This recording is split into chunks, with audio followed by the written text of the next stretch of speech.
Hi all. ഈ മാറി മാറി തെളിയുന്ന LED പാറ്റേൺ കണ്ടോ? ഈ LED പ്രോഗ്രാം ചെയ്തേക്കുന്ന ഒരു ആർഡിനോ മൈക്രോ കൺട്രോളർ ഉപയോഗിച്ചാണ്. പക്ഷേ ഈ LED ഇങ്ങനെ പ്രോഗ്രാം ചെയ്യാനായിട്ട്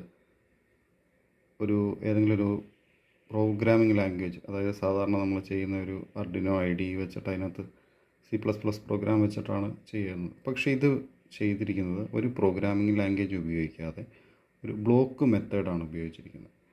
ബ്ലോക്ക് മെത്തേഡിൽ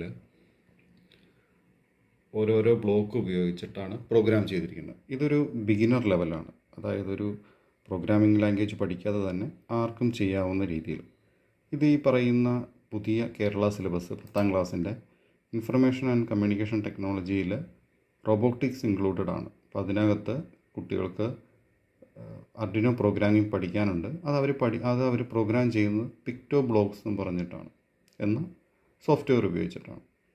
അപ്പോൾ ആ മെത്തേഡ് ഉപയോഗിച്ച് തന്നെയാണ് ഇതും പ്രോഗ്രാം ചെയ്തിരിക്കുന്നത്. അപ്പോൾ നിങ്ങൾക്ക് ഇതുപോലെ ആർഡിനോ നാനോ അല്ലെങ്കിൽ ആർഡിനോ മൈക്രോ കൺട്രോളർ പ്രോഗ്രാമിംഗ് പഠിക്കാൻ താല്പര്യമുണ്ടെങ്കിൽ, പിക്ടോ ബ്ലോക്സ് ഉപയോഗിച്ച് പഠിക്കാൻ താല്പര്യമുണ്ടെങ്കിൽ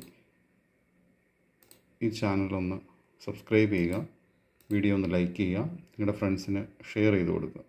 നമുക്കൊരു നല്ല റെസ്പോൺസ് കിട്ടുവാണെങ്കിൽ ഇതിൻ്റെ ഓരോ ട്യൂട്ടോറിയലായിട്ട് നമുക്ക് ചെയ്തു പോകാം. ബേസിക്കിൽ തുടങ്ങി കുറച്ച് ഹൈ എൻഡ് വരെ, അതായത് നിങ്ങൾക്കിപ്പോൾ നിങ്ങളുടെ സിലബസിൻ്റെ ഭാഗമായിട്ട് ഏതെങ്കിലും ഒരു സയൻസ് എക്സ്പെരിമെൻറ്റ് അല്ലെങ്കിൽ അങ്ങനെ ചെയ്യാൻ പോകുന്ന, അല്ലെങ്കിൽ ഒരു എക്സിബിഷൻ, സയൻസ് എക്സിബിഷനൊക്കെ ചെയ്യാൻ പാകത്തിന് ആ ഒരു ലെവലിലേക്ക് ബേസിക്കായിട്ട് തുടങ്ങി നമുക്കൊരു ആ ഒരു ലെവലിലോട്ട് സയൻസ് എക്സിബിഷൻ വരെ ചെയ്യാമെന്നുള്ള രീതിയിലോട്ടാണ് പ്ലാൻ ചെയ്തിരിക്കുന്നത്. നല്ലൊരു റെസ്പോൺസ് ഈ വീഡിയോ കിട്ടുവാണെങ്കിൽ നമുക്ക് പതുക്കെ ബേസിക് തുടങ്ങി സ്റ്റാർട്ട് ചെയ്യാം.